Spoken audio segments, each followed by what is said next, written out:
All right, so for this presentation, I'm just going to go over the paper and just explain that I have a solid understanding of each topic that you asked for me to discuss in this paper. The first part is civil and criminal cases. They both have a judge and a jury, and they both have set procedures in both courts of law. Civil cases is mainly money and issues in regard without any violence. Like slip and fall accidents or medical malpractice, car accidents, etc., all that stuff. An example of that would be if you were to trip and fall on a Publix and on some wet tile, and they would sue Publix for any bodily injuries that they had and stuff like that. Basically, who's at the real fault? With criminal cases, and obviously it's criminal, so there's crimes involved. There's indictments, which are felonies, and misdemeanors, which are just information.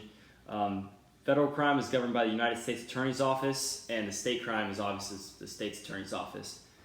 That is can be money as well. That money can be involved with that one, but mainly civil is money, and criminal is crime-related incidences. With regards to procedural and substantive due process, the main focus is to protect the individuals from the high power of the government by ensuring that all processes under the valid and federal state laws are fair and apply equally to everyone. Okay, so this means that basically that under the Fifth Amendment, everyone is under the same same guidelines, and that everyone should be protected by this procedural due process. With substantive due process, involve lawmakers in solidifying that laws do not have an unfair impact on the citizens. So substantive due process is basically keeping any unfair practices from happening in the court of law in regards to unfair laws that would impact citizens based on their race or limits of constitutional rights, freedom of speech, and it promotes a strong government interest. So basically, if anyone has a strong government interest, the ruling has to have a strong government interest. Common law. Now this is tricky for me. Basically, it's just the old English law that was brought over here and introduced to the colonies. And there was a law I read somewhere in 1812 that they discontinued it. Versus U.S. versus Hudson and Goodwin, and concluded that there is no more common law crimes, but all crimes that are committed must be explained by statutes passed only by the legislature. So basically, everything has to go through the legislature now. We got constitutional statute and case law.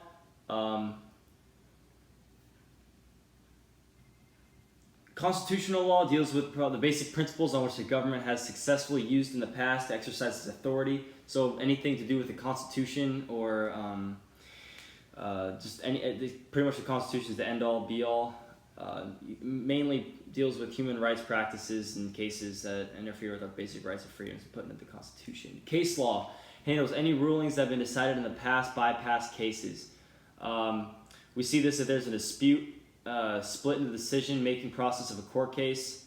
They just resort back to past cases where there's been the same conflict in the court case, and they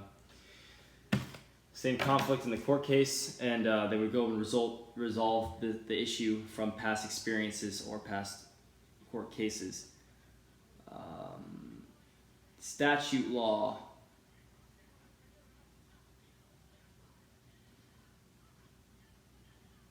Pretty much the statutory law is just pretty much the same exact thing.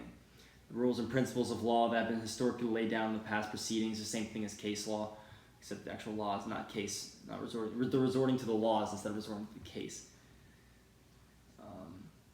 Ex post facto law basically means that any law that you committed, any crime you committed after it was due, after the law was, okay, so let's say, I'll give an example, this will give the best explanation, that if, let's say that marijuana is legal, and you're smoking it, and whatever, you're doing whatever you want with it, and then all of a sudden the next day it becomes illegal, and you still hold possession of that marijuana, you are at fault, and you are now a criminal, basically, because you have a illegal substance on person. The day before that was made a law, you're not, it's perfectly fine. So what I like to help me memorize this is that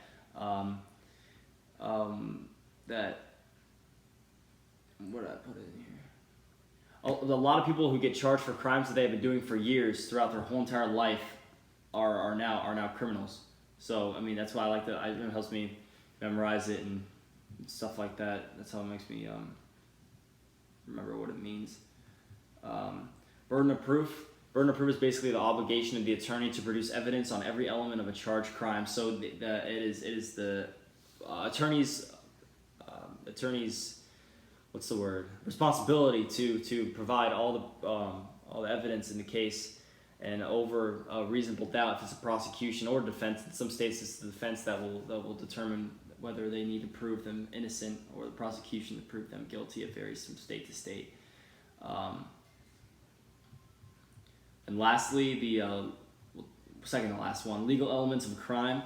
There's mens rea, so mental elements, which are if he's mentally unstable, if the prosecution was fully proved that the defendant had full intent to commit the crime he committed, and that he was a clear state of mind. Clear state of mind is the key part in that while committing the act. Mens rea varies on the offense. For example, murder, the mens rea element must require the suspect did it on malice aforethought.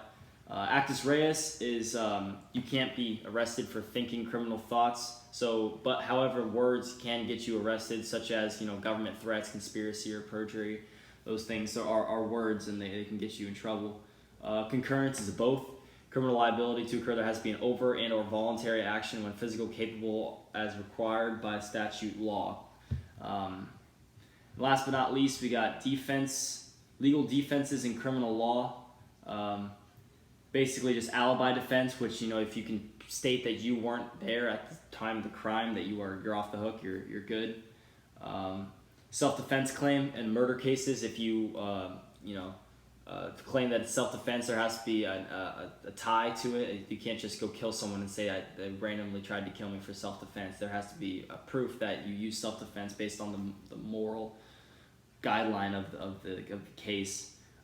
There's also the insanity defense, which is based on the principle that the defendant was incapable of controlling their behavior and they do not mentally understand what they did was wrong. That is the insanity defense. It's very hard to prove because, unless you're literally unstable and insane, it's kind of hard to prove it.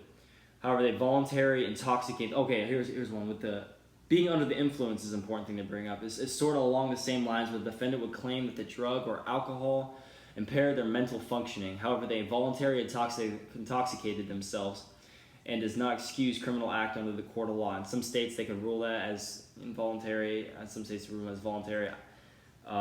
It varies. So yeah, that's my presentation, and hope you like it.